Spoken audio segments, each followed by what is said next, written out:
سالكا سبل المعالي مخلصا ترجو markasto oo aad barato xirfad cusub waa markasto oo ku furmo albaab cusub للعلم دوما طالبا لا تيأسن ففيه عذب المنهل يا أمتي عهدا بأن أتعلم فعلو بسم الله الرحمن الرحيم دمان أمد الصوماليات ملك سوء جوكتان السلام عليكم ورحمة الله وبركاته سلام قيمة بدن كذب وحن ما أنت هل كان يدقس وجدنا يا حلقة التضباط أهنا حلقة وجودا بيسا برامج كهمي إيه هرمر برامج كاس أورنتي أنا وقصوا هذا لني qofka bani aadamka sidoo nolosha ugu guuleysan karaa iyadoo aan soo qaadanay xalaqooyin kala duwan oo xalqo kasta aan u hadlaynay mowduuc aan u arkaynay inuu yahay mid kamid ah mawaadiicda ugu muhiimsan ee insaanku hadii uu si fiican u qaato horumar u gaari karo maanta waxaan qaadan doonaa mid kamid ah mawaadiicda ugu qatarsan ee bani aadamku uu ku guuleysto taas oo ah barashada xirfado cusub يعني قفكو إنه مركز تبرته حرفات عصب أو سنجرينين وحي أسر تجرينيسا إنه جاره ماله وين أما ماله فك أما جوله بلارن إنه جاره عيرونتي أسر تجرينيسا مركز تو أو أبرته حرفات عصب ومركز تو أو كوفر مو الباب عصب هكذا كنن مركز تو أو أبرته حرفات عصب وحكوفر مدونة الباب عصب أي كوفر مدونة أي كوفر يسو حرفات داس عصب أي أقوان تاس عصب أو هنتي آدي أدو قرارستي أو آدي مهم مركز ماشي أسلجو ضد فرد بدن أو هنتي وحاجر حرفات النرش أي لهاين كوجوليستين مركز استعمالين سيستحى استعمالين ما أنت وحن سوق عدد دونا مد كميدا قصوين كأما شيكوين كجوش النرشة أو هنتي أو سميين اللي يراهدو فهد الأحمدي فهد الأحمدي ومد كميدا قراياشة عن عالم كعربته قارهان دلك السعودية العربية وقراوي وين وانين بوغ بدن قري اللي في وانين مد كميدا جورنال وقتر دلك السعودية العربية رنتي كأه قراءة رسمية وحكو قراءة كأه نكا وحوليه هي قصة عجيبة أو قصة عرسن اللي هذا قصة جوش النلاشة سيدو كو جوليستي أما جول بالله رنتي نلاشيس أو كو جاري فهد الأحمدي wuxuu dhigtay jaamacado fara badan oo ay ku jiraan jaamacad la yiraahdo Malik Abdul Aziz ee ku taala magaalada Jidda iyo jaamacad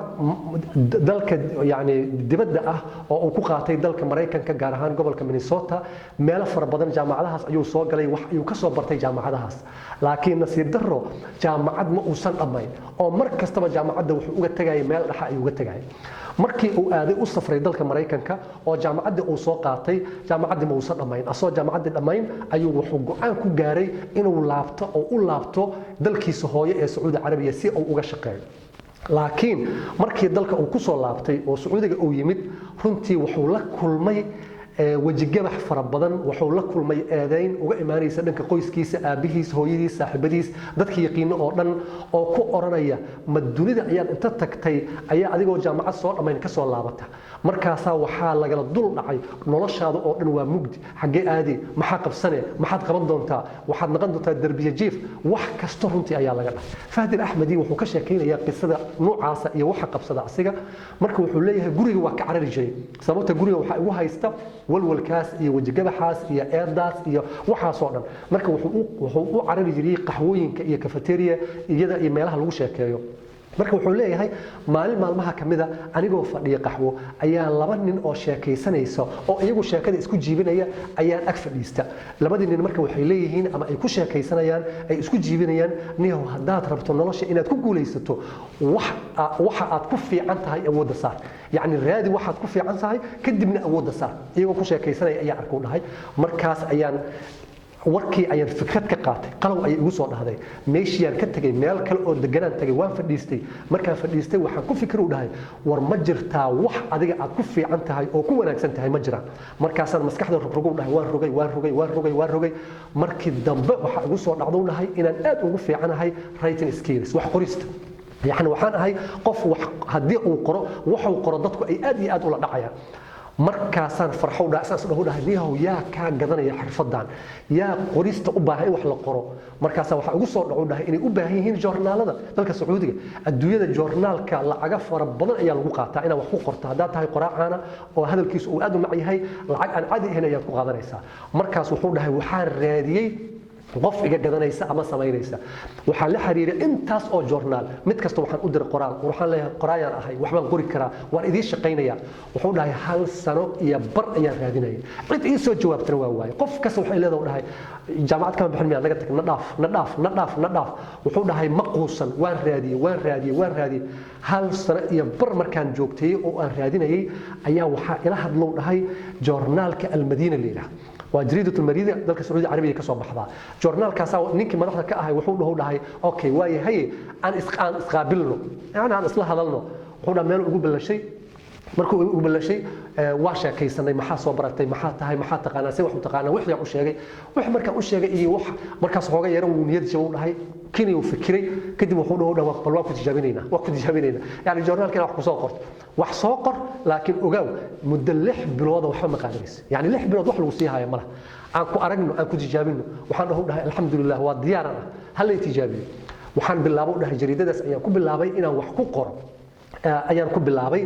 فهد الأحمدي جورنال كمركو كبلاوي وحو يعني قيب وحول هاي اللي يراهدو أدونك إي عالمك أو أجهد لايو وحو نقضي جورنال كي أد أيو عن نقضي والله جعل هذا نكي قرالة دي سنين قرالة عجيبة هي نقضيين أد بارنتي الله جعل هذا مركي أو وحير أو عن نقضي وحاب الصوت البدن جريدة وين اللي يراهدو الرياض جريدة الرياض وحواي وجريدونك أدونك عالمك عربي وعن قارهان سعودي عربي أد بيخطروا تاعي أيدي أنك وحارب تكسينين markaasuu leeyahay jariidada hadda waxaan ka qaataa u dhahay oo Riyaad wixii bil waxaan ka qaadanaya jariidada Madiina ayaa hal maalin oo kaliya lagu siiyaa ninkaas waa nin aad u caana waa qoray caadi ahayn wuxuu noqday qof oo caalamka carabta dunida carabta iyo Sacuudi Carabiya aad looga ixtiraamo buug far badan ayuu leeyahay dhaqaalaha soo gala ma malayn kartid ninka marka muxuu ku gaaray qisadiisu waxay ku saabsan tahay muxuu ku gaaray arintaas wuxuu ku gaaray hal xirfad oo lahay oo si fiican uga shaqaysiya xirfadaas oo la yiraahdo wax qorista ama writing skills runtii oo aad iyo aad u waxaysa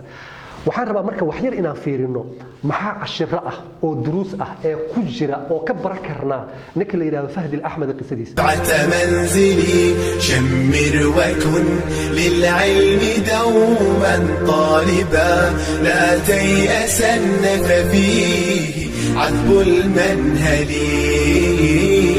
يا أمتي عهدا بأن أتعلم فعلو شأنك بغيتي ومؤملي بالعلم نبني يا أخي حضارة ونعيد أمجاد